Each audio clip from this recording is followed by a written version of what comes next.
Today on Better Book Clubs, tips for reading Tolstoy's classic novel, Anna Karenina.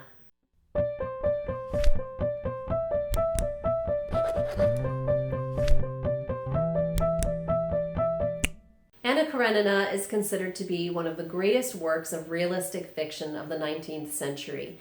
It was written by Leo Tolstoy between 1875 and 1877. Tolstoy, you may know, is also the author of the classic War and Peace. And today I'm going to give you some tips on how to approach this novel, which is weighty not only in length, but also in the material that it covers. It's the story of three different related families, and in particular, three different marriages. And the story of Anna, although she appears earlier in the novel, is really the middle story in the novel. And so one thing that's helpful to know as you begin to read the book is that can be a little bit confusing because you're sort of expecting from the title that the story is going to begin with her, and it doesn't. And so that was something that threw me a little bit in the beginning because I kept waiting for her to show up. So it's helpful for you to know that even though she's the title character and much of the novel will center around her, just sit back and relax because she's not coming right away. And there's another important and interesting story that the novel opens with, a different branch of the family. Another thing that can be really challenging about this novel is the names of the characters. So first of all, there are a lot of them, and I ended up writing a little kind of family tree and chart for myself to keep referring back to, and I added to it as I went. But the other thing that's challenging is just the Russian names. If you are not familiar with Russian names, it can be difficult to follow at first. And so it's helpful to know that every character, every person in Russia has three names. Their first name, their formal first name, and then often a nickname goes along with that. So Anna doesn't have a nickname, but some of the other characters do. And then the middle name is what's called a patronymic. That's a name that's based on your father's name, and it has a gendered ending. So, for example, in the novel, Anna has a brother named Stepan. They both have a similar middle name because their father's name was Arkady. And so Anna is often known, especially more formally to people who don't know her well, as Anna Arkadyevna.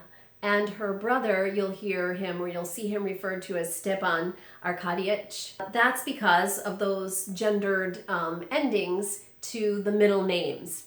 And then something similar happens with the last name or the surname. It's a family name, right? Just like we have in America. But the woman's last name is going to end with an A, so Karenina, for example. You'll find that these names are kind of used interchangeably, so you might see a nickname being used, you might see a first name with a middle name or the patronymic being used, you might see the first name with the last name being used, and those are all referring to the same characters, so it can be kind of distracting at first. And again, it's really helpful to write down that family tree in order to keep track of them.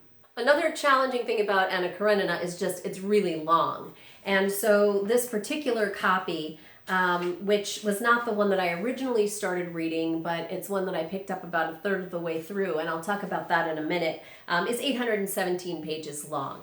And so my advice, not just for this book, but for any long book, is to really get a good start on it. So find an hour or two or three when you have some uninterrupted time to get started. And then you can get a chunk of the way into the book, get invested in it, get familiar with it, and then it'll be easier to read if you tend to read like I do before bed, or if you have to read in smaller chunks, you'll have that initial longer reading under your belt and you'll be more invested in the novel and more able to move forward. The good news is that the chapters in Anna Karenina are actually quite short. And so it's possible to read the book in little snippets without any problem. So it makes it a great lunchtime reading book, subway reading book, or bedtime reading book because of those nice little short chapters. Another challenge I think most readers have with Anna Karenina is just the expectations that we bring to it, because it's a famous novel and it's out there in popular culture. According to Wikipedia, there have been 15 different film versions made of Anna Karenina, the most recent one starring Keira Knightley, which was made in 2012. So understand that the famous story, the tragic love story of Anna Karenina, is only part of this book. So as I mentioned before, it's actually the story of three different couples, and they all know each other. They're all interrelated, but there are large chunks of the book that have nothing to do with Anna's story at all. And that also was something that came as a bit of a surprise to me. And I think also I was surprised at how many interesting topics were brought into the novel as well. Contemporary politics, which I had to learn a little bit more about in order to really appreciate them, and I know I missed a lot. Religion, philosophy. So there's a lot of other interesting things to think about in this novel, and that was a really pleasant surprise. It was a surprisingly spiritual novel, something I didn't really expect. And something that I think when I go back and read it again someday, I'm going to, because I won't be surprised by it this time, I'm going to be able to appreciate it more. Unless you're fluent in Russian, you're going to be reading Anna Karenina in translation.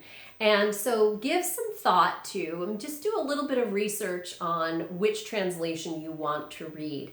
I did a whole video on that you might want to take a look at that may help you, not just with choosing a translation for this book, but for other books as well. This particular translation was by husband and wife team, Richard Pavir and Larissa Volokonsky, and I can recommend this highly, but you might find another translation that you prefer. No matter which edition of Anna Karenina you end up choosing, this is a classic novel that's well worth your time. I hope you and your book club will take on Anna Karenina, and let me know in the comments below how you enjoy it. I'll be back soon with another episode of Better Book Clubs.